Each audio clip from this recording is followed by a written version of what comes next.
Hi guys, Annie here. Today I'm traveling back to my childhood for another crazy original story. Enjoy!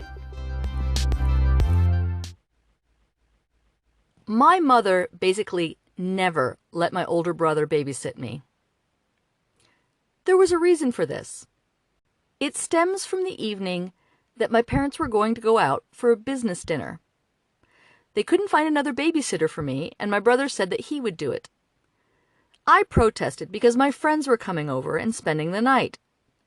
Now my mom said, all right, this is what we'll do. Your brother will make you pizza, you can have it with your friends, and then you can go spend the night in the motorhome. Now our motorhome or camper was parked on the side of the house. And my father had hooked it up with electricity, but he had warned me. He said, Annie, you and your friends have to come inside to go to the toilet. Do not use the toilet in the motorhome because I have it all ready for winter and I don't want to have to pull it out and go find a place to dump it again. Now there was something really strange that had happened earlier in the day.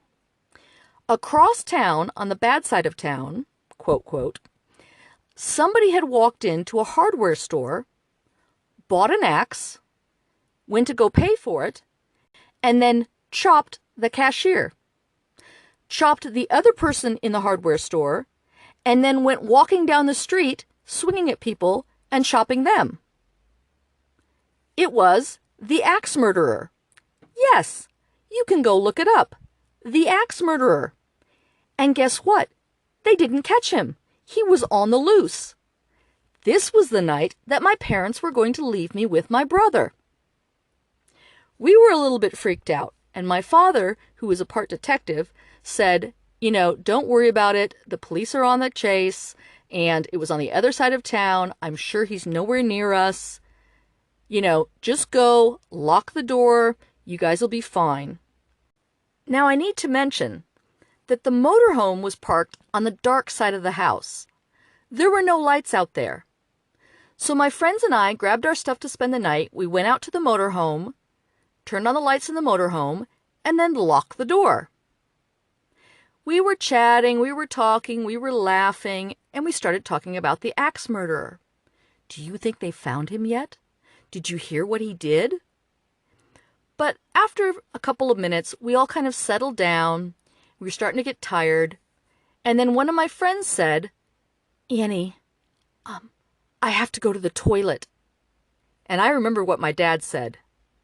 And so I said, you're going to have to go inside. And she started looking really afraid and fearful. And she was like, but what about the axe murderer? And, I didn't want to take her inside because, of course, I was afraid of the axe murderer. And my parents weren't home yet.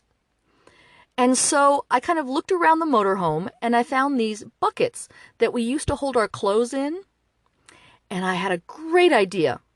So I took the empty bucket and I put it on top of the toilet.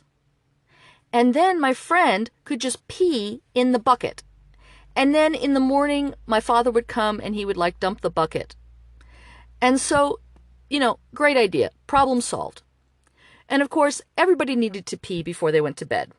So we all took turns peeing in the bucket. Now, we had been asleep maybe 35 minutes. And all of a sudden, this noise woke us up. It was this loud noise, and it sounded like somebody was scraping their nails on the windows. And everybody started screaming. And I was like, guys, settle down. It could also be my brother. He pulls pranks on me all the time. And pretty soon, the whole motorhome started rocking back and forth and back and forth. And I thought, this is what my brother sometimes does.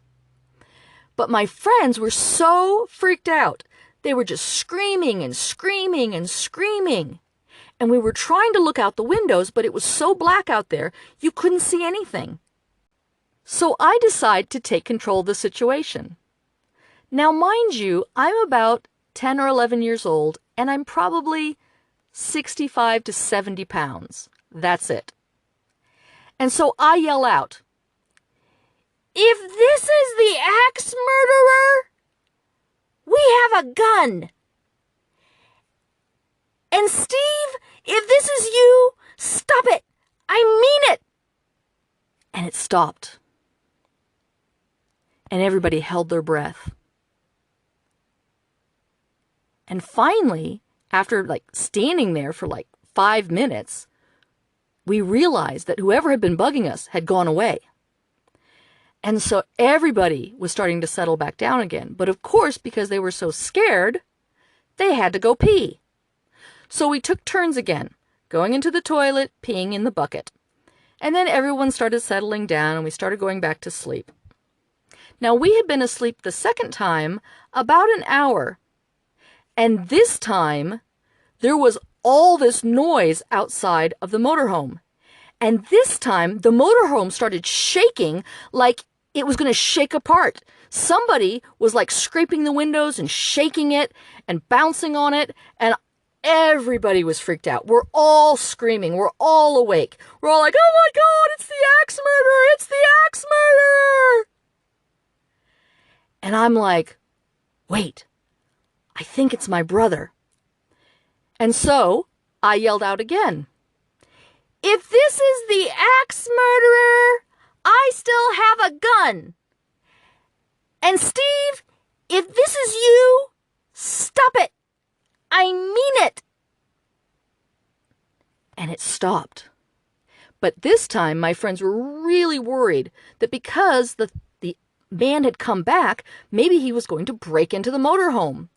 And they were like, can he get in? Can he get in? And I'm like, well, there's a lock on the door, but sometimes you can open it.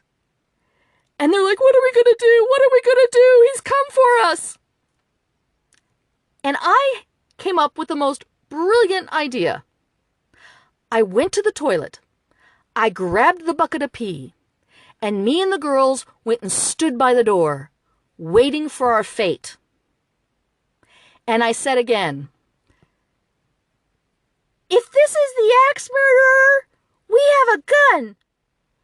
And Steve, if this is you, stop it. I mean it. And just then, there was a hand on the latch, and everybody started screaming. And the door ripped open.